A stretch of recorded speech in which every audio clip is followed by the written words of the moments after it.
네, 학원보고마 이과입니다. 사무엘의 지도자 시절, 일과에서는 어린 시절이었죠. 지도자 시절 왔습니다.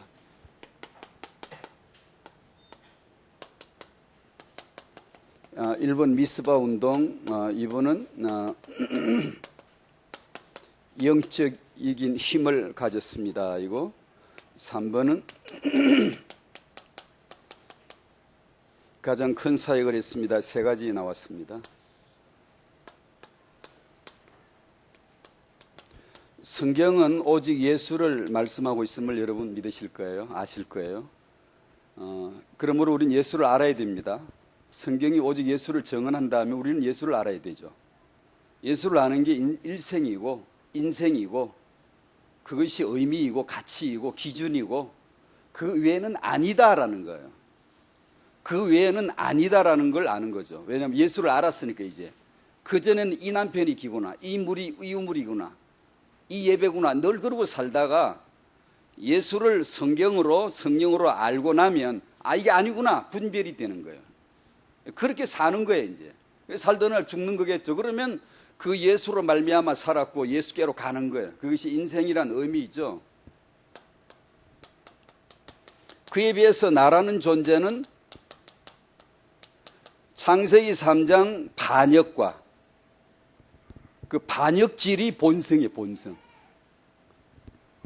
당신의 본성이라는 거 아셔야 돼요. 창세기 3장 그 반역과 그 자아, 그 육, 이것이 내 본질이 되어 있는 나예요. 그래서 뭐든지 나 중심으로 보지 절대 타 중심으로 안 봅니다. 나 중심으로 예수 보려고 그러지 예수 중심으로 나 보려고 하질 않아요. 나 중심으로 성경 보려고 그러지 성경 중심으로 나 보려고 하질 않아요. 그럼에도 불구하고 어떻게 이렇게 은혜를 받았을까? 완전히 은혜죠. 성령의 은혜죠. 하나님의 은혜를 주셔서 우리는 예수를 믿게 되고 예수가 그리스도라고 알게 되고 그걸 사는 거예요. 지금요. 이게 얼마나 큰 은혜입니까? 나라는 존재는 언제든지 이 예수에게서 빗나가려고 그러고 이렇게 예수 이외로 나가려고 그러고 나를 위해서 예수도 써먹으려고 그러지. 이게 골로새 2장 19절 말씀처럼 머리를 붙들지 아니하는지라. 그게 우리입니다. 사람들은 머리를 붙들지 아니해요. 예수 머리를 붙들지 않고 어떻게 신앙생활을 할까 자꾸 이 생각을 해요. 아주 그냥 어느 사람 그런 게 아니라 모든 인류는 머리를 붙들지 아니하는지라. 교회를 다니는 기독교인들도 퍼뜨다면 은혜 아래 있다가도 순식간에 머리를 붙들지 않고요 다른 걸 딱 붙들어 버려요. 왜냐하면 우리는 창세기 3장에서 워낙 이게 아주 편합니다. 이게 나 중심으로 만물 보고 나 중심으로 세계 보고 나 중심으로 성경 보는 게 아주 편하고 숙달되기 때문에 순간적으로 그냥 그래 넘어가 버려요.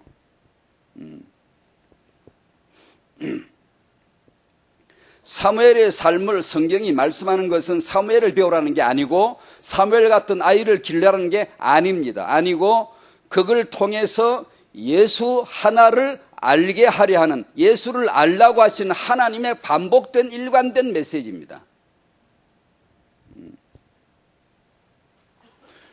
사무엘이 한 미스바 운동은 당연히 그건 예수 운동입니다. 복음 운동입니다. 당연히 그거는 사무엘이 한 게 아니고 여호와로 말미암아 할 수밖에 없었던 예수 복음 운동입니다. 민족주의 운동이 아니고 어떤 우리 민족을 구하자 해가지고 민족성을 띠고 민족주의가 있어 지도자가 나와가지고 그런 게 아닙니다. 이스라엘을 건지는 운동이 아니고 하나님이 주신 예수 운동입니다.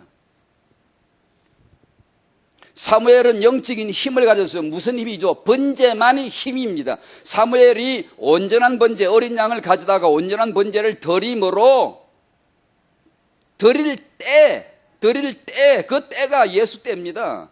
드릴 때 블레셋이 패했습니다. 우레가 쳐서 블레셋을 흩어져 버렸어요. 그걸 은혜로 되어지게 그냥 그저 주워 먹은 거예요. 이스라엘은 그저 주워 먹은 거죠. 그걸 은혜라 그럽니다. 사무엘이 힘을 기른 게 아니고 뭔가 힘을 소유한 게 아니고 가진 게 아니고 완전한 번제입니다. 어린 양 번제. 뭐가 생각납니까? 완전히 예수입니다. 예수 그리스도의 십자가의 대속을 의미합니다. 그때 누구든지 그때 힘을 얻는다는 거예요. 그것이 바로 사무엘이 얻었던 영적인 힘. 내 곁에 계신 주님 나의 힘이 됩니다. 찬송했잖아요. 우리 예배는 힘 얻으러 오는 게 아닙니다. 그렇게 하면 당신은 순식간에 머리를 붙들지 아니하는 자가 되어버리는 거예요. 힘은 우리 머리가 아니에요. 우리가 기독교 집회를 모이거나 예배를 모일 때 우리가 힘 얻으려고 그건 순전히 나 중심, 복음이 아닌 거예요. 혹시 그렇게 말을 할 수 있을지라도 우리가 하다 보면 나오지라도 그 근본에는 나가 있으면 안 돼. 예배는 우리 힘 얻으러 모이는 게 아닙니다. 예수를 믿을 뿐이요, 하나님을 예배할 뿐이요, 힘을 다 뺏겨도 되고 그날 죽어도 되는 게 스테반이고 예배자이지, 내가 힘을 얻어가 뭘 하려고 하는 거, 그 예배가 아닙니다. 그건 힘이 아니에요. 그건 우리 모임의 목적이 아니에요. 예수만 바라보고 예수만 알려하고 그리스도 되심만 내가 체험하려 하는 것이지. 그러면 그분이 힘이 되시는 거예요. 그분이. 그 말은 꼭 내가 산다는 뜻만은 아니에요. 죽어도 죽을 수도 있고요, 혹시 병이 안 날 수도 있고요, 건강할 수도 있는 거예요. 아무 상관없이 예수가 그리스도 되시구나를 아는 순간 힘이 되는 거고, 기꺼이 내 인생 목숨을 그분께 의탁드릴 수 있다는 거죠. 그죠? 세상 어떤 상황이나 문화 속에 내가 휘둘리지 않을 힘이 있다는 거예요. 그죠? 허감이 거적시 꼬꾸라진다는 거죠. 뭐가 힘이죠? 예수뿐이죠. 블레셋이 왜 패했죠? 우리의 힘 아닙니다. 번제를 드릴 때에 패했습니다. 그렇죠? 그걸 말씀해 주고 있잖아요. 사무엘이 한 가장 큰 사역으로 이어지죠. 영적인 힘에서.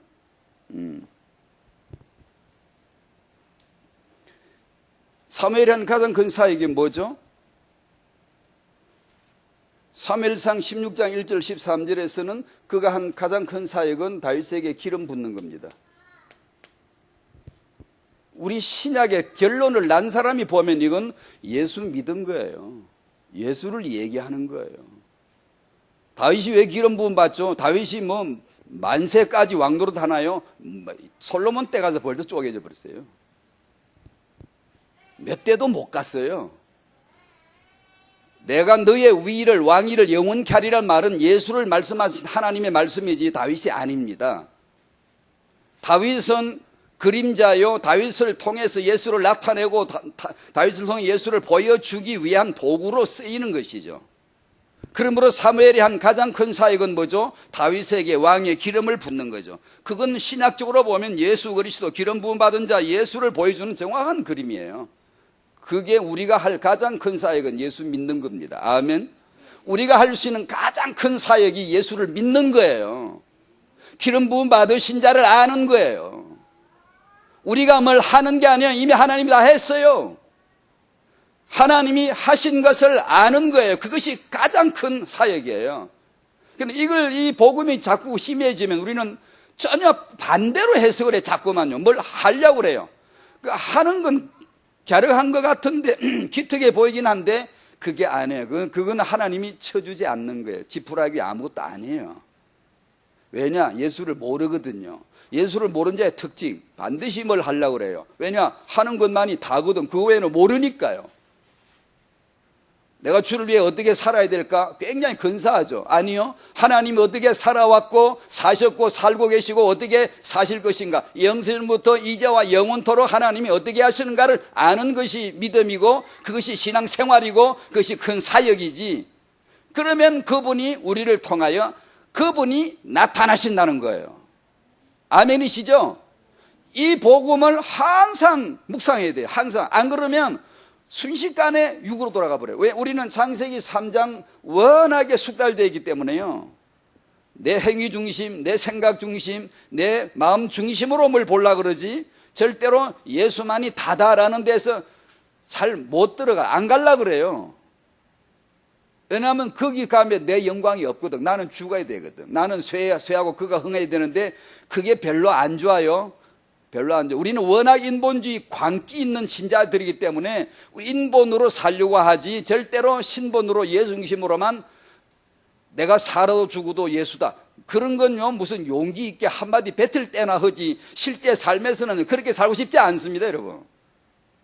누가 그렇게 진짜 네 말대로 너 죽여버리고 오직 예수만 흥하게 만들려고 그러면요 완강히 대항합니다. 안 죽으려고 그래요.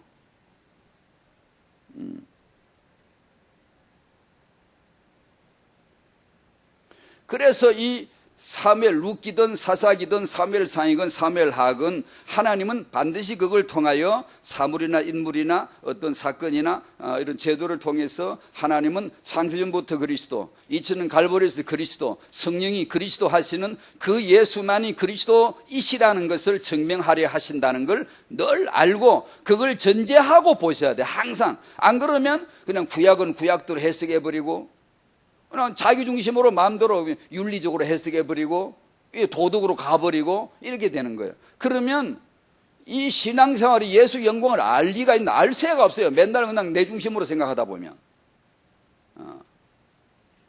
그 사무엘 어린 시절 뭐죠? 여호와께서 함께 하시는 거예요.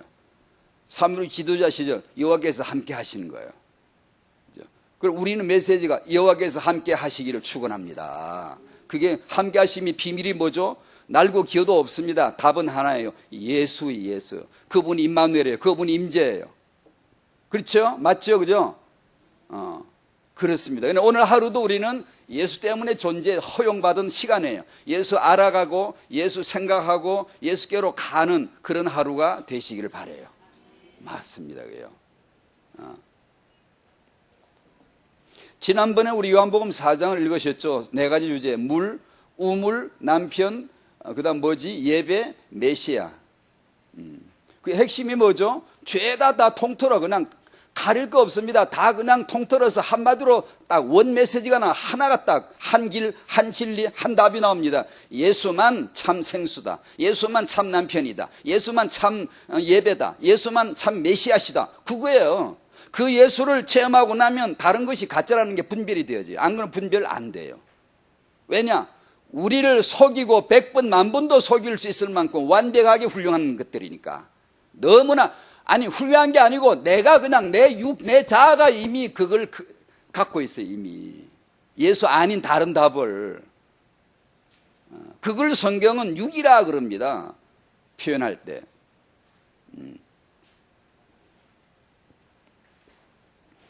요한복음 4장 23절 24절 예배하라 그랬어요. 예배하라고.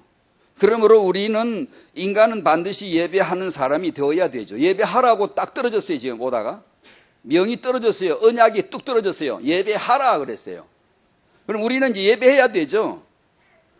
반드시 예배하는 사람이 되어 예배하다 하다가 영원히 예배로 가버리는 거예요. 영원히 아버지 하나님을 예배할 곳으로 가버리는 거예요. 그것이 예배하는 사람이에요. 그럼 이제 질문 드려볼게요. 여러분은 어떻게 영과 진리로 예배하는 사람이 되시렵니까? 여러분 답하시오. 여러분 어떻게 여러분이 예배하는 사람이 되시렵니까? 창세기 3장서부터 나는 누구를 예배했죠? 나를 예배했고 아버지 마귀를 숭배했던 자입니다. 아니 내가 언제? 성경은 벌써 그걸 딱 밝혔어요. 너의 아비 마귀였다고. 나는 내 아버지가 마귀 아니었는데. 아니 당신은 몰랐어요. 우리는 몰랐어요. 모르는 것을 예배했어요. 닥치는 대로 그냥 예배하는 거예요. 아버지 마귀를 숭배하는 자인데 그게 너무나 편하고 숙달되어 있는데 골수에 본질로 박혀 있는데 어떻게 하나님 아버지께 예배하는 사람이 될 수가 있습니까? 어떻게 그게 가능합니까? 불가능합니다. 자, 다시 정리할게요. 예배하라고 오다 드렸어요. 이걸 언약이라 그래요. 언약이란 말이 탁 튀어나오면 항상 미리 기본으로 깔고 있는 이해가 있어야 됩니다. 하나 여러분이. 여러분 보고 하라는 게 아니에요. 여러분 할 수 없어요. 하나님 언약을 어떻게 우리가 지킵니까? 지킬 능력이 있습니까? 죽은 시체가 죽어 있는데 우리가 하나님 떠나 시체인데 우리가 할 수 있습니까? 성경은 어디에 우리 보고 할 수 있다고 말씀하신 적이 있습니까? 없지요? 언약이란 말이 언제든지 나오면 기본적으로 까는 지식이 있어야 됩니다. 그래야 복음을 복음적으로 해석을 하지, 안 그러면 대뜸 예배하려고 덤벼들 거예요. 이렇게 하는 게 예배하는 거고, 저렇게 하는 게 예배하는 거구나. 딱 이렇게 예배의 틀을 짜고 규모를 짜고 예배 순서를 짜고 막 이렇게 할 거예요. 뭔가 우리가 막 움직이고 뭔가 좋게 하고 이렇게 하면 예배하는 것처럼 다 가짜 예배예요. 우리는 예배할 수 없어요. 예배하긴 하는데 우리는 육이요 자중심이요 마귀의 아버지를 숭배하던 자였지 절대로 아버지 하나님을 예배할 수 있는 자들이 아니올시다. 우리는 아예 그걸 확인해야 됩니다. 우리를 복음 안에서 넌 죽었어, 넌 죄인이야, 죄삭은 사망이야, 넌 이미 시체야, 허물과 죄로 죽었었어 너는 이미, 라는 것을 확인시켜 주는 게 복음이에요. 그렇죠? 예배할 수 없죠?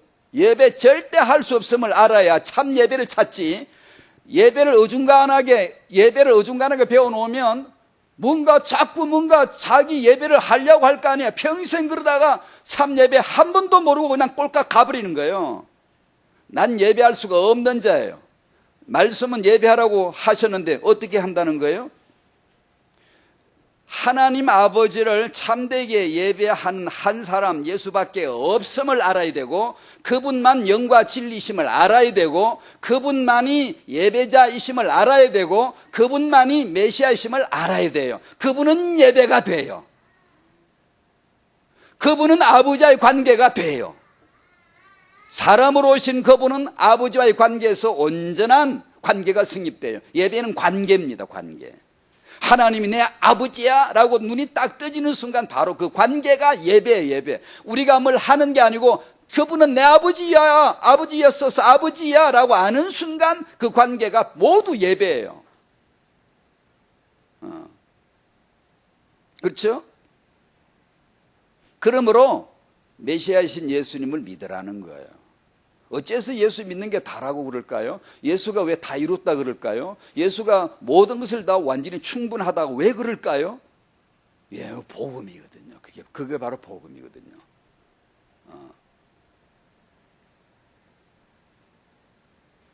예수만이 진리시요 생명이시요 기준 되심을 믿습니다. 예배는 기독교인의 우리의 전부거든요. 전부. 그러니까 참 예배는 어떻게 할 수 있나요? 하나님을 아는 자만 할 수 있는 비밀이에요. 아는 자만, 또 아는 것만큼만 되어지는 게 예배예요. 그죠? 예수 그리스도를 아는 자만 예배할 수 있고요, 알아가지는 것만큼만 이게 접수되어 들어가는 게 예배 영역이지, 예수를 잘 모른다, 복음을 잘 모른다, 아버지를 잘 모른다, 그냥 마구잡이로 모르는 예배, 그냥 무지한 예배, 그냥 닥치는 그리심산에 가면 될라나, 성전 가면 될라나, 아무데나 그냥 자기 임의대로 막 예배를 해버리는 거예요.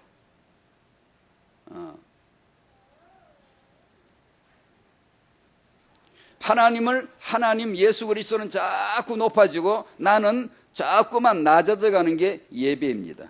하나님의 위대하심을 모르면 경외심이 나올 리가 없고, 그러면 여호와의 친밀하심을 받을 수가 없어요.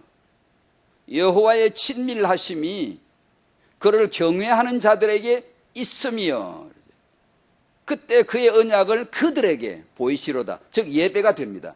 예배 속에 교제가 있습니다. 하나님이 자신을 나타내 줍니다. 하나님이 자신의 존재를 우리 영으로 알게 합니다. 감사해요, 고마워요, 예, 알겠어요, 하나님과 함께 살 거예요.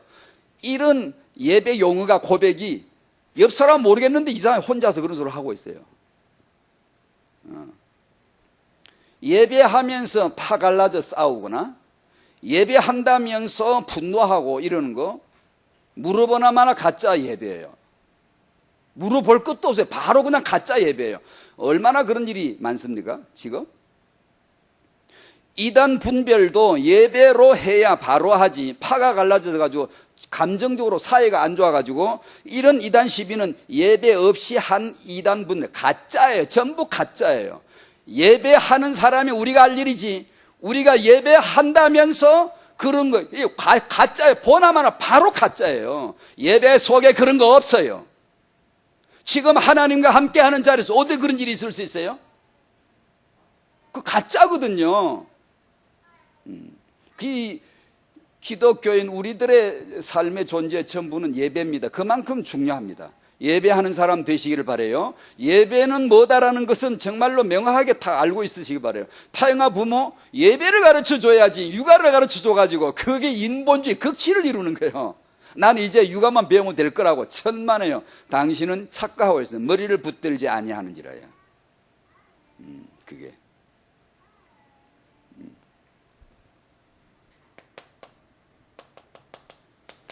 예수님을 믿는 사람, 예수님을 사랑하는 사람, 예수님을 예배하는 사람, 그래. 그냥 쓸 말이 없으니까 자꾸 이렇게 쓰는 거예요. 쓸 말은 없고 뭘 또 쓰기는 써야 되겠고. 그냥 정리를 좀 하는 거예요. 우리 실존적 예배로 볼 때 예수로 시작했으면 지금도, 즉 지속이죠.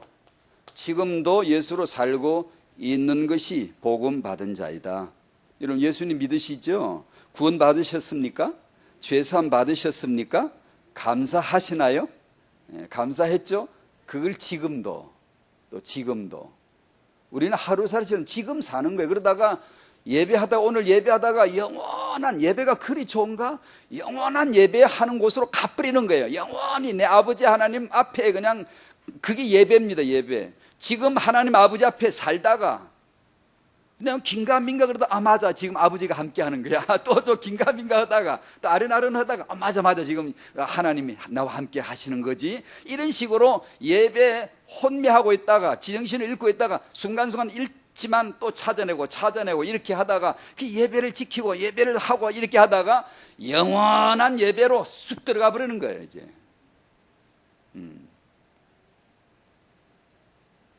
그걸 하고 지속하는 거예요. 그것이 예수를 믿는다라는 뜻이에요. 왜냐하면 왜 이 말을 하죠?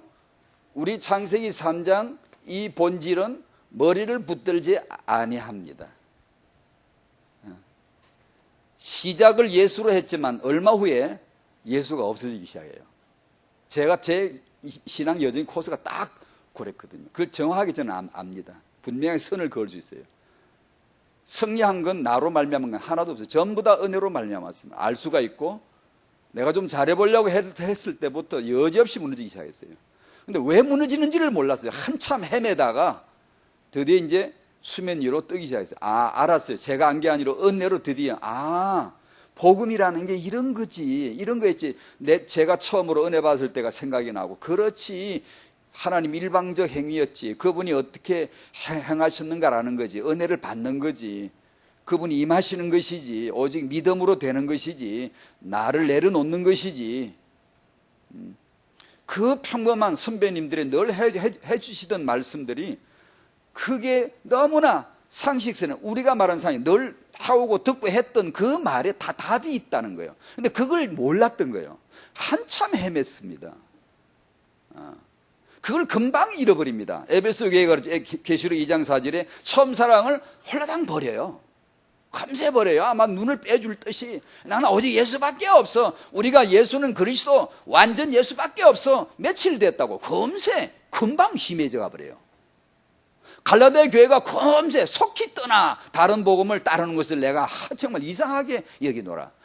바울이 얼마나 분노했던지, 다른 복음을 전한 자는 저주를 받아야 된다. 내가 전한 이 복음에 다른 복음을 전한 자는 저주받아야 된다. 우리도 이렇게 말해야 되는데, 이렇게 말하려면 십자가의 그리스도만 전해야 됩니다. 만약에 다른 얘기를 하다가 내 오늘 전한 복음, 이 말씀에 다른 걸 전하면 저주받으라 하면 네가 저주받을게. 네가. 그건 절대로 옳은 말이 아니에요. 절대 난 그렇게 말할 수가 없어요. 그리스도의 십자가의 복음만을 정언할 때 우리는 그렇게 담대하게 말할 수 있어야 되는 거예요. 그렇게 또 할 수 있어야 되는 거예요. 메신저는 그 말을 메시지를 해야지, 내가 이게 알아서 정리해가지고 이게 잘 사는 방법, 훌륭하게 사는 방법, 이 언어의 중요성, 이런 걸 얘기해놓고 오늘 이 메시지대로 안 한 다른 복음을 전하면 다 저주받으라고 이렇게 말하면 이건 자기가 하나님 되는 거예요. 그럴 리는 없죠. 그러면 안 되죠. 그리스도의 십자가의 복음이 이토록 중요하고 준엄하고 기준입니다. 기준의 핵심이에요.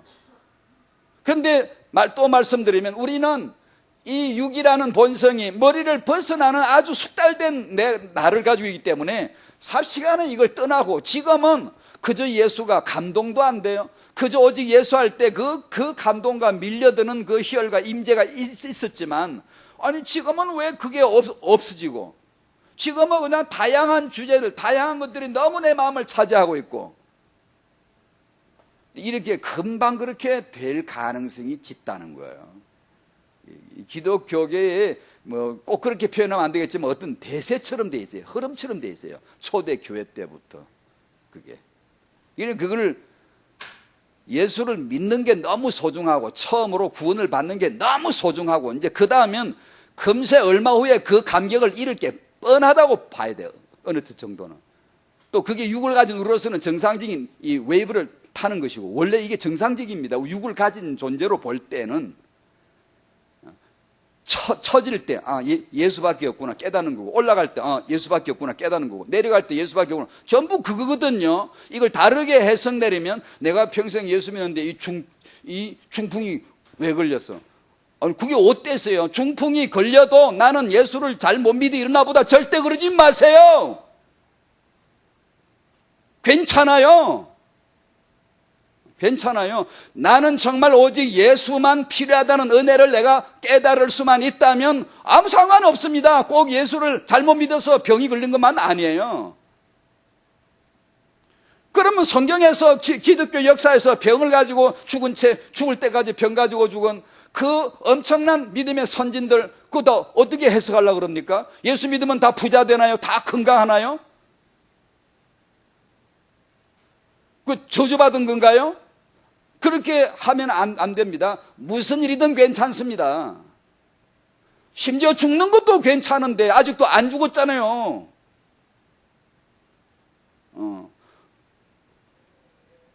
맞죠? 어떻게 보면 조심스럽게 하는 말입니다만, 어떻게 보면 잘 분별을 하셔야 됩니다. 여러분이 예수 그리스도의 복음을 말하는 강단이 얼마나 소중한가를 평신도 분들이 아니라 우리가 다 그래. 잘 모릅니다. 사실 그 소중성을 잘 몰라요. 잘 모릅니다. 전부 자기 중심이고, 자기 보기에 선한 거, 자기 보기에 좋은 거, 이렇게 생각을 하죠.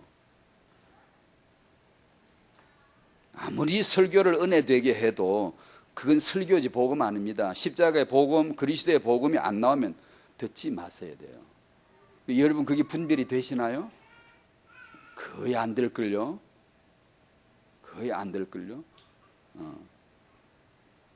신천지를 걸러내는 것도 우리 시대에 중요한 거지만 분별을 해보십시오. 그보다 10배, 100배 더 위험한 데가 정통교단이란 이름을 걸고 사도신경을 고백하면서 거기에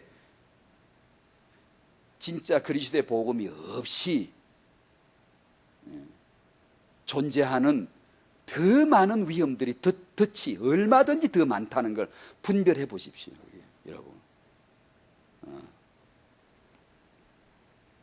하나님은 오직 예수에 꽂힌 분인데, 창세전부터 예수, 갈보리에서 예수, 성령이 오셔서 오직 예수를 증언한다. 여호와 일심으로 이를 이루시리라. 그 예수거든요. 그런데 우리는 어째서 띄엄띄엄 예수를 말해야 하며, 어째서 간혹가다 한 번씩 예수를 말해야 되며, 아니죠. 그건 안 되죠. 그렇게 해도 될 만큼 다 영역이 충만하고 성령이 너무 충만해가지고 그냥 어쩌다 한번 예수 자만 슬쩍 지나가도 전부 다 그냥 예수 충만 되어버릴 정도이신가? 그건 아니잖아요. 날마다 들어도 사실 잘 못 깨닫는 건데. 그래서 요한일서 4장 1절 말씀을 하신 거예요. 사랑하는 자들아, 영을 다 믿지 마라. 네 들린 대로 다 믿으면 안 돼. 듣는다고 다 믿으면 안 돼. 지금 제 메시지를 다 믿지 마세요. 믿지 마라고 그랬잖아요. 믿으려면 분별하라 그랬죠. 그것이 하나님께 속했냐? 분별하라 그랬어요. 분별하라고. 그러면 여러분은 분별해야 돼요. 분별 안 하고 닥친 대로 들어보니까 이상한 일들이 벌어지는 거잖아요. 분별을 안 하니까. 근데 분별의 기준이 뭔데요? 하나님께 속했냐 안 속했냐 이 기준이 뭔데? 2절에 이로써 알지니 딱 나오잖아요. 예수 그리스도가 육체로 오신 것을 시인하냐, 그 몸의 십자가를 말하냐, 죽으신가 부활을 말하냐, 제사장 선지자 왕 그리스도가 나오냐, 그걸 지금 얘기하고 있잖아요. 그게 아니면 다 가짜다라는 거잖아요. 그걸 분별을 명확하게 기준을 주셨는데도 우리가 분별을 안 하면 안 되죠. 근데 제 메시지 중에 과연 그 메시지가 있으면 하나님께 속하였다라고 믿는 것이고, 메시지는 유창한데 은혜되게 하고 축복합니다, 축복합니다, 축복될지어다 이래요. 다 좋아가 아멘 아멘 이런다. 이 본성을 너무 잘 알지요. 인간의 심리학을 너무 잘해서, 인간은 상담학 심리학을 너무 잘해가지고 아무것도 하지 말았어야 되는데, 그게 목회에 쥐뿔 개뿔 도움이 안 되는 건데, 이 작은 사람이 이렇게 고함을 줘서 죄송합니다만 그 하나도 안 했어야 되는 건데, 사실 예수도 알지도 못하면서 그런 걸 해가지고 뭔가 일 잘해보려고, 뭔가 먹히게 하려고, 그런 걸 하나도 안 했었더라면, 딸랑 아무것도 없었더라면 오직 예수 십자가의 복음만 앞에 붙들고 그 앞에 무릎 꿇고 될 때까지 부르짖을 텐데, 너무 많이 알고 너무 준비를 많이 해가지고 예수 십자가 말할 새가 없네 그래요. 1시간 내내 예수가 아예 안 나오는 게 너무 많은데, 그러고도 말하지 우리는 복음이라고. 천만에요. 그걸 분별하라는 겁니다. 바로 분별하라는 거예요. 여러분의 강단에서 예수 그리스도를 강단에서 이렇게 말씀해 주신다는 것은 여러분의 그 가치를 정말로 아셔야 되거든요. 그걸 정말 생각하셔야 되거든요. 근데 거의 대부분 우리는 그걸 생각을 잘 못합니다. 우리 듣기에 좋은 거, 자식들을 축복하는, 자식들이 잘 되려다 축복하는 그런 것을 막 대대적으로 열고 막 축복이 있을지어다 하고 막 계속 축복하고 막 이렇게 하면 태영아 전도학교에 분명히 모입니다. 제가 그런 능력은 없지만 알고 있어요. 할 수 있어요. 하려고 그러면 할 수 있어요. 계속 모일 때마다 다니면서 계속 안수해주면서 축복이 있을지어다. 네 자식은 형통할지어다. 복음이고 뭐 말씀이고 쥐뿔개뿔 아무것도 필요 없고 그냥 축복 평안할지어다 찌어다. 좋아할 거야 안 좋아할 거야? 여러분부터가 벌써 좋아하게 생겼어요.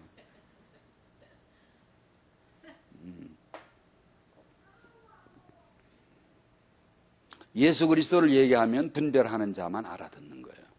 그래서 이 말세 끝날에 정말 믿는 자가 얼마나 있겠니? 믿음을 볼 수 있겠니? 라고 하신 말씀이에요. 여러분 분별하셔야 됩니다. 많은 거, 큰 거, 그게 옳겠지, 그게 진짜겠지, 그렇게 한번 살아보십시오. 어떻게 되나?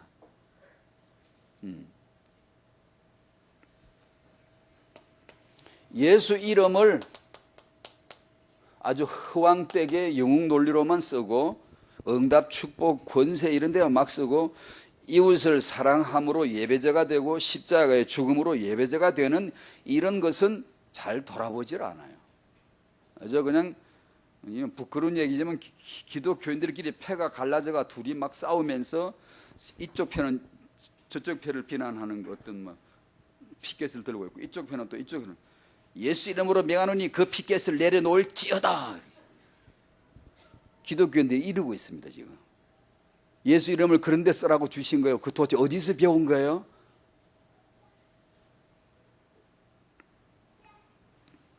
그래도 분별이 안 됩니까, 여러분? 많은데 그냥 사람이 많으면 좋습니까? 아니면 성경을 잘 풀어서 그냥 은혜되게 막 이렇게 해주니까 그냥 좋은가요? 지금은 그지 사명자들만 가득해요. 십자가에 죽겠다는 사람이 없어집니다. 사명자, 도끼만 가득하고 예수 이름으로 피켓을 내려놓을지어다. 이런 예수 이름을 그런 데다 써먹으라는 거예요? 아주 그냥 담대하게 그냥 교회에서 배워가지고 그렇게 써요. 그게 아주 그냥 뭐 좀 더 귀하고 좀 이상스러운 단체가 아니에요. 아주 정통파 교회들에서 그래요. 그래서 2번 예수님을 사랑하는 사람. 복음 신앙의 진리를 어떻게 할까요? 이게 쉽습니다. 신학하기 그런 거 필요 없어요. 그런 거 없어도 돼요. 사랑하는가 보네. 사랑하는. 이전보다 더 주님을 사랑하는가? 내가 이웃을 더 사랑해져 가고 있나? 예수님 모시고 다니고 있나? 모시고 다니면 항상 예배죠, 그죠? 행복한 예배, 항상 예배하고 있는가? 예배 시간만 예배하는 게 아니라 예배 시간을 허물어 버린 게 영과 진리 예배입니다. 찬송 시간만 찬송하는 게 아니에요. 우리 생애가 찬송이 되게 하려 하심이라. 예배가 아닌 것은 하지 말아야 됩니다. 사랑하지 않는 건 주님 사랑하는 예배 아닙니다. 경외심 없는 건 예배 아닙니다. 냉랭한 건 예배 아니에요. 최소한 예배는 냉랭하면 안 됩니다. 왜냐하면 주님과의 관계인데요. 권태기가 왔나요? 식었나요? 이혼할 건가요? 냉랭함을 용납하면 안 돼요. 우리는 그럴 수 있지만 부부 사이의 사랑과 복종이 아닌 그런 부부 사이는 주님 사랑하는 거 아닙니다. 또 이 말하고 끝나면 또 오해할 것 같아서 마지막으로 또 한마디 할게요. 복음이 뭔지. 사랑과 복종이 되시던가요? 찔리죠? 완전하게 사랑과 복종이 정말 온전하게 되던가요?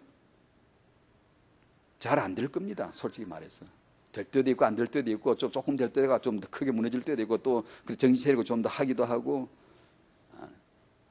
그러면 성경에서 우리 보고 사랑하라고 복종하라고 말씀을 하실 때는 아버지가 어떤 언약을 주시고 어떤 책임을 져 주시는지를 아시겠습니까?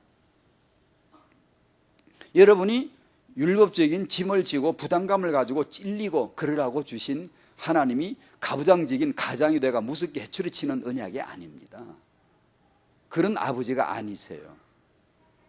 온전한 사랑하시는 분은 그리스도세요. 온전한 복종하시는 분은 그리스도세요. 그 예수 그리스도를 믿으라는 게 성경 66권이고요. 그 예수 그리스도로 말미암아 아까 찬송가에 가사 그렇게 나와 주께서 나와 함께 하시면 가까이 내 곁에 계시면 늘 힘이 됩니다. 그게 이제 가사의 약간 표현이지만 그게 바로 복음을 주님이 계시는 걸 말하는 거예요. 주님이 내 안에 계시는 거, 나와 함께 사시는 거, 이걸 말씀하는 거예요. 성경은 그걸 언약이라 그러는 게 그걸 통해서 예수 그리스도로 말미암아 너는 그 예수로 말미암으면 이게 될 거다. 그렇게 해봐. 그렇게 하고 또 안 되면 또 예수 또 무너지면 또 예수 그렇게 하고 될 때는 예수로 말미암아 되어진 거고 안 되면 나로 말미암아 무너진 것이니까 또 예수 또 성령 이렇게 하면서 하고 또 넘어지면 또 하고 이렇게 살라는 겁니다. 우리 보고 율법적으로 윤리적으로 그렇게 해야 돼. 안 하면 너는 벌 받는 거야. 이런 게 아닙니다. 그러면 그냥 될 대로 되라 게을르게 아무렇게나 하지. 성령을 모신 자는 그렇게 할 수 없느니라 하신 거예요. 예. 그래서 주께서 우리 안에 계시는 거예요. 같이 살자 이 말이에요. 동거하자 이 말이에요. 그러니까 복음을 깨달아 내 아버지로서 하나님을 발견한 사람은 절대로 쓸데없이 율법적으로 주눅이 들거나 기약 꺾이거나 그 부정적으로 이렇게 무너지지 않습니다. 다시 예수께로 다시 그 좋은 아버지께로 탁 튕겨 올라갈 생각을 하고 그렇게 되어지지. 그렇게 문 열어놓으신 예수님 그 품을 생각하지. 이 복음을 잘 모르면은 그냥 자기 양심껏 생각해버려요. 그냥 낭망해버리고 자기를 심판해버리고 그냥 자기를 그냥 그런 사람 좀 잘 돼봐. 남을 굉장히 판단합니다. 저것들은 참 신앙도 없나 보다. 맨날 저렇게 왜 저럴까. 그러다 어느 날 지가 자빠지고 나면 입이 쏙 들어가 버리죠. 왜냐하면 우리는 똑같거든요. 예수 한 분 빼고는 사랑과 복종이 온전하지 않아요. 괜찮아요. 여러분 잘 안 될 겁니다. 괜찮아요. 여러분 어떻게 그게 온전하게 되겠습니까? 그러나 여러분 한 가지는 있습니다. 지향성, 경향성이 있습니다. 주님을 더 사랑해 가지고 더 내가 주 안에서 이 말씀대로 삶이 되어져 나가는 주께서 그렇게 나타나지는 것이 더해져 가는 이 지향성은 반드시 느껴져요. 알아져요. 이전보다 더 주님을 사랑해 가는구나. 그렇게 되어져 가는구나. 이것을 안단 말이에요. 3번 예배입니다. 예배하는 사람, 예배함으로 자녀를 양육하는 부모. 우리 이제 이렇게 아주 좋은 질문을 해 주셨어요. 뭐 질문이라기보다는 포럼이라고 봐도 좋겠죠. 여러분이 데리고 오시는 아이를 예배 시간에 어떻게 해야 하는지, 이 아이를 앉아서 이게 딱 앉아가지고 예배를 드려야 한다라고 말해줘야 하겠고, 또 그렇게 하자니 이 아이는 혹시 교회 오면, 예배 시간에 오면 그냥 지 맘대로도 못하고 그냥 확 잡혀가지고 예배라는 것은 너무 힘들고 지겨운 시간이라는 부정적인 의미로 각인될 수도 있잖아요. 그럴 염려도 있잖아요. 그렇죠. 솔직한 부모님들의 심정이, 또 사역자분들이 그렇잖아요. 예배의 의미를 계속 아이들에게 이렇게 자연스럽게 깨달을 수 있도록 해줘야 되겠는데, 그렇게 해야 하는지, 아니면 충분히 이해가 안 되더라도 어렵더라도 자세를, 예배에 대한 자세, 어떤 외적으로 규모가 들어가는 거죠. 안에서 자발적으로 나오게도 해야 되겠는데, 또 어떤 의미에서는 충분히 내적으로 아직 자발적인 깨달음이 없더라도 외적으로 이렇게 자세를 훈련을 시켜야 하는지, 어떻게 하는 게 좋을지 이제 사역자분들의 그런 이제 궁금증이 있으시잖아요. 여러분들이 궁금한 것만큼 저도 궁금해요. 어떤 방법을, 이런 방법이다, 저런 방법을 규칙으로 정하기는 참으로 어렵고요. 어렵다기보다 정확히 표현하면 필요가 없다고 봐집니다. 이건 제 의견이에요. 그런 질문을 우리 목사님이 해 주셔가지고 제 의견인데, 가만히 이렇게 여러 사례를 보고 생각해 보니까 그럴 필요가 꼭 없겠다라는, 어느 방법을 결정해도 완전한 것은 아니었더라고요. 여러 가지 사례들을 보니까 어떤 부모는 훨씬 더 엄격한 규칙으로 해도, 엄하게, 상상 못할 정도로 엄하게 해도 그 아이가 예배를 지겹게 여기거나 부정적으로 보는 게 아니라 예배의 복을 받아가며 자라는 아이도 있는가 하면, 또 어떤 아이는 또 완전히 또 무너지는 아이가 있는가 하면, 또 자유스럽게 깨달을 때까지 내버려 뒀는데도 어떤 아이는 잘 되는 아이가 있는가 하면, 어떤 아이는 더 예배를 지게 여기는 떠나버린 아이도 있는가 하면, 다 그렇더라는 거죠. 그래서 어떤 방법을 규칙으로 정한다는 것은 좀 그렇겠다라는 생각이 들고, 그래, 둘 다 하는 게 맞지 않을까? 둘 다. 이 아이가 예배에 대한 본질을 항상 깨달을 수 있도록 우리 사역자나 부모님들은 그 예배의 본질을 살아내야 되거든. 우리가 그 살아낸 복음이 나타나는 삶이 있어야 하죠. 그게 뭐죠? 사랑을 하는 거죠. 내가 사랑이 못하고 육이 싸가지가 나와서 무너졌을 때 정직하게 시인하고 고백하는 모습이 복음이거든요. 우리는 그렇게 할 수가 있어. 이제요 100번 1000번 무너져도 괜찮아요. 우리는 얼마든지 다 이룬 복음 안에 들어와 있기 때문에 당당하게 아버지 품에 들어갈 수가 있는 거예요. 그걸 보여주는 게 복음이잖아요. 이제 그런 걸 통하여서 복음이 뭐다라는 걸 간접으로 느껴보도록 우리는 해줘야 되고, 그러면서도 예배하는 자세에 대해서도 무관하면 안 되겠다. 이 양면을 동일하게 생각을 하는 게 좋지 않을까.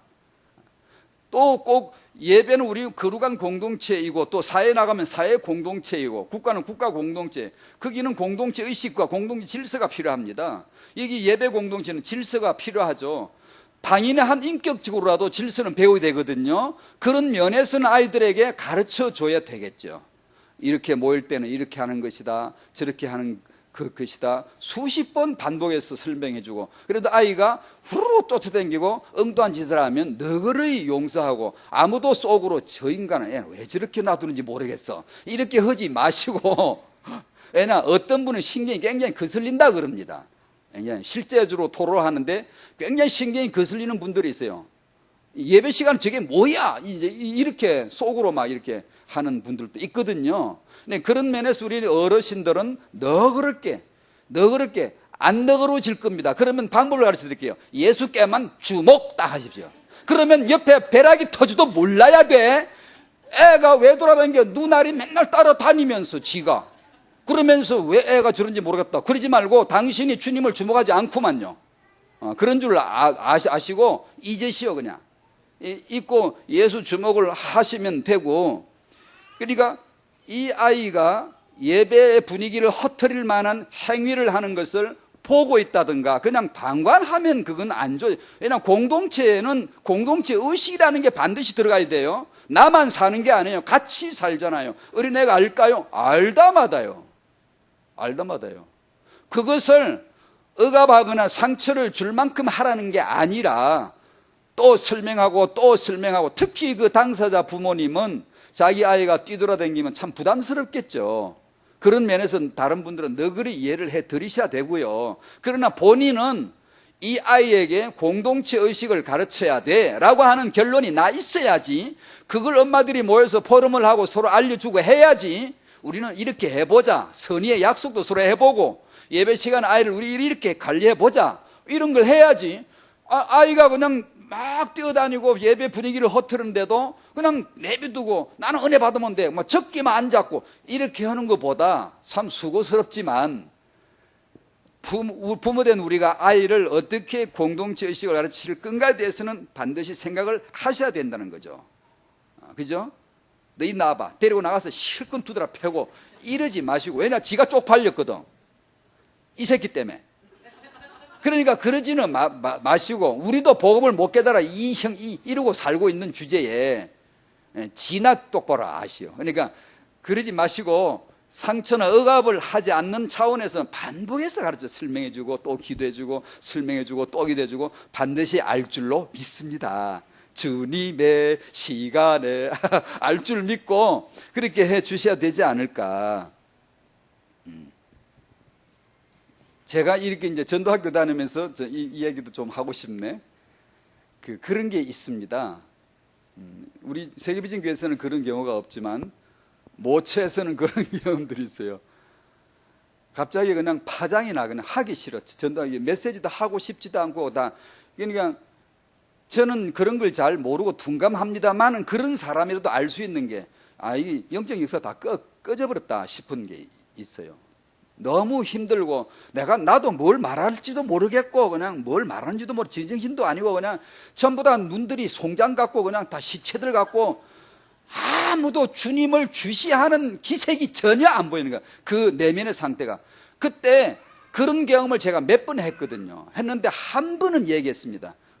그럴 때 지금 이런 상태인데 주님을 주목해야 된다라는 걸 한 번 얘기했지만 그 나머지는 얘기도 하지도 않아서 대충 하고 빨리 집에 가서 이불 뒤집어 쓰고 들어눕고 싶어요. 그럴 때가 있었어요. 근데 언제 그랬냐? 아이입니다.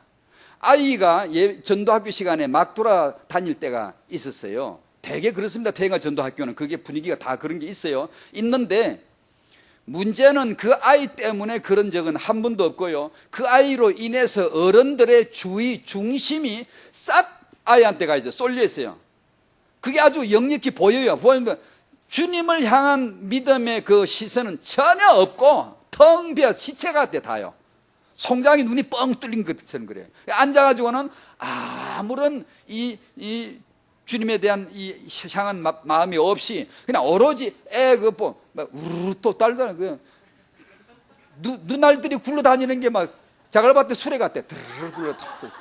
대를 굴러가고 단지 그 보는 것만이 아닌 그들의 중심이 완전히 가버렸어요. 그런 적이 있더라고요. 그래서 전혀 하고 싶지 않아요.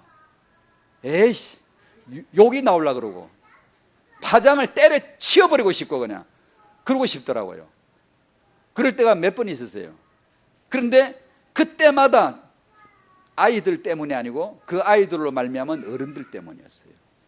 그러니까 아이들 돌아다니면 냅두라고요. 눈알 좀 따라다니지 말고. 또 어떤 사람은 그것도 아이를 또 지나가면 지나가는 애들 또 잡아, 또 확 잡아가지고 이러고 있어. 또 대갈통을 그냥 한대. 설교자가 뛰어가서 대갈통을, 그 할매 대갈통을 때리치고 싶어요. 그 사람은 할매가 아니야. 지금 영적으로 그 할매가 아니야. 그 지금 예배하는 사람이 아니야. 지금 확 때려버리고 싶어요. 제가 인격적으로 하는 게 아니에요. 제가 인격적으로 그렇게 때리고 싶다는 그런 게 아니에요. 그거는 예배가 아니에요. 그거는 그리고 말 나온 김에 또 한마디만 더 할게요. 예배 시간 중에 전도학교도 마찬가지고요. 예배잖아요, 항상요. 성도들이 모임을 가질 때 소란스럽게 하지 마요. 뭐 여기는 이런 의자는 뭐 의자 땡겨 소란스럽지도 않지만 이게 개인 의자 이런 거는 띡띡 기도하고 대표 기도하고 있는데 띡띡 한다든가. 도대체 무슨 양심으로 그러십니까? 누가 예배 시간에 지금 기도 중이거나 아니면 지금 메시지 중인데 돌아서 막 서로서로 저들을 말하라 그러는 그러지 마세요. 그 예배는 전혀 안 맞는 태도예요.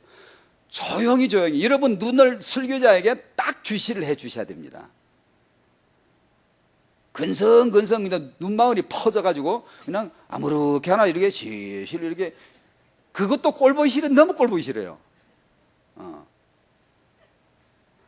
말하는 거나 의자나 아니면 어떤 물건이나 다른 일로 인해서 소란스럽게 하는 거 예배 시간 중에는 아주 조심하셔야 돼요.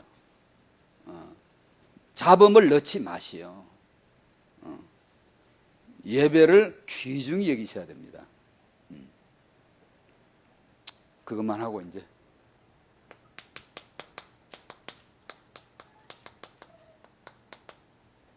하나님을 위해 사는 가짜 예배입니다. 복음이 아직 아닌 거 몰라요. 복음 밖을 도는 거예요. 나중심이에요. 그러지 말고 복음은 주님이 내 안에 사시는 거예요.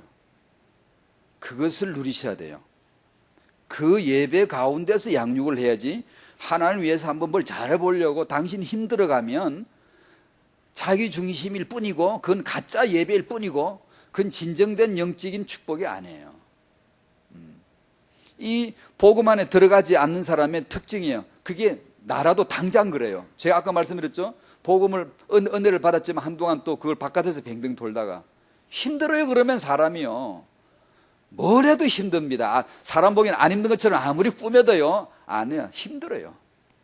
종교는 힘듭니다. 하는 척 하려고 그러고 뭐 소리 더 지르려고 그러고 뭐 이런 하나님을 위해 사는 사람들 남 다 죽인 사람들이 다 그 사람들이에요. 선지자 죽인 사람들 여호와 위해서 죽인 거예요. 사도를 죽인 사람들 다 여호와를 위해서 죽인 거예요. 예수를 이용하려 들고 하나님을 위한다면서 화를 내고 막 싸우고 막 이렇게 합니다. 하나님을 위한다면서 우리는 유교적인 권위주의를 가지고 앞세우고 심지어 자기 아내와 자녀들을 억압하고 하다못해 구타까지 하는 가장도 있고 이 하나님을 위해서 뭐든지 할 이런 십자군처럼 막 남을 죽여버리고 막 이렇게 그게 다 하나님을 위해서 사는 사람들의 어리석은 용맹입니다. 그게 복음이 들어오면 죽습니다. 퍼져 죽어버려야 돼요. 나는 쇠하여 자꾸 없어져 가야 돼요. 그게 복음입니다. 참 예배가 이루어져요. 예배 안에서 이루어지는 이 양육은 십자가의 복음만 자랑하겠죠. 하나님을 위해서 키운 사람은 자기 아들, 자기 딸, 자기 자녀 자랑하고 싶을 거예요. 응답받았다면서 예수 믿어가지고 이렇게 엘리트 됐다면서. 아니요, 그러지 마세요. 예수 믿어서 엘리트 안 되고 1등 안 된 아이들 너무 많은 게 아니라 8, 90%가 못 됐어요. 괜찮거든요. 괜찮거든요.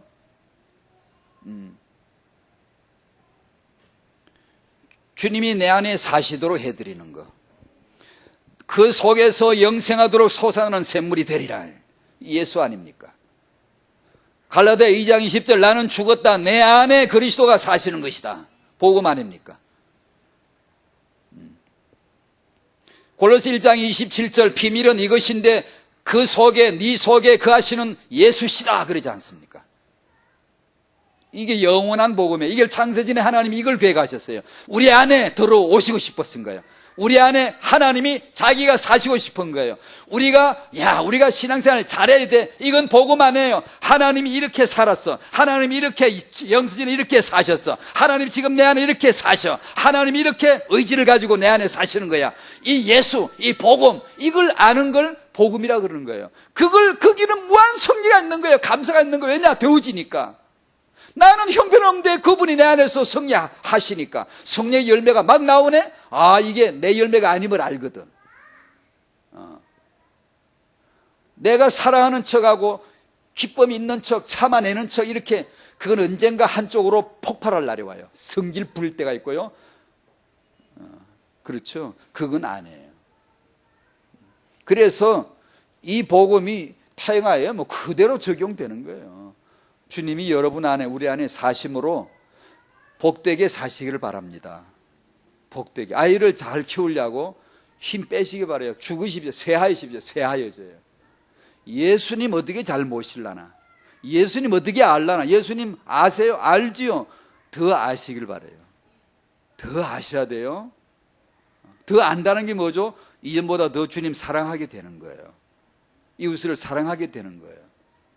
아이를 뭐 성공자로 그렇게 막 뛰어나게 사무엘처럼 못 키우고, 그거 어땠어요? 그 욕심 아닌가요? 예배자로서 가장 복되게 우리 안에서 그 예배가 샘솟듯 솟아나오는 그런 기쁨이 있는 행복한 자가 되시기를 바랍니다. 그리고 그런 엄마가 아이에게 예수, 그 한마디라도 그것이 얼마나 그게 진실로 들려지겠습니까? 진실로. 예수다, 예수다, 이렇게. 그건 사명자만 되어가지고 도끼만 가득하고 그냥 의도만 가득 들어가지고 예수는 그리스도라고 그렇게 명쾌하게 아무리 가르쳐 본들 그것이 복음이 되더냐 그 말이에요. 그 아이들 중등부 올라가니까 다 그 막 무너져가 지금 야단이라 그러잖아요. 왜냐? 믿는 자, 예배, 사랑하는 자, 예배하는 자가 이렇게 우리가 복음을 확인 안 하고 그냥 빨리 되고 뭔가 막 얘들 막 그냥 틀에 짜서 막 집어넣으면 되고 이렇게만, 우리는 그런 약점이 있습니다만은 그렇게만 추구했기 때문에 결국은 이제 이게 드러나는 거예요. 태영아 더 심할 거예요. 그러니까 잊으세요. 태영아, 유아 이런 거 잊으세요. 그는 상식선에서 제가 이렇게 말 안 해도 여러분 알아서 딱 영계 똑똑해가 다 찾아보고 다 공부하잖아요. 얼마나 보면 영악스러워요. 너무 똑똑해요. 그러니까 그 정도면 됐다고요. 예수는 잘 모르잖아요. 그 그리스도를 잘 모르시잖아요. 그것이 오늘 나에게 거룩한 예배자로 예수 알아가야지. 예수님 더 섬겨야지. 예수님 사랑 더 받아야지. 복음 더 알아야지. 아멘. 감사합니다. 주의 성령으로 예수만 그리스도 되심을 알게 하시고 예수님만 사랑하는 자, 예수님만 예배하는 자가 되게 하여 주시옵시고 우리 후대들이 바로 그 안에서 잉태되어지고 양육되어질 수 있도록 이 비밀스러운 양육이 이루어지게 하여 주시옵소서. 예수님의 이름으로 기도하옵나이다. 아멘.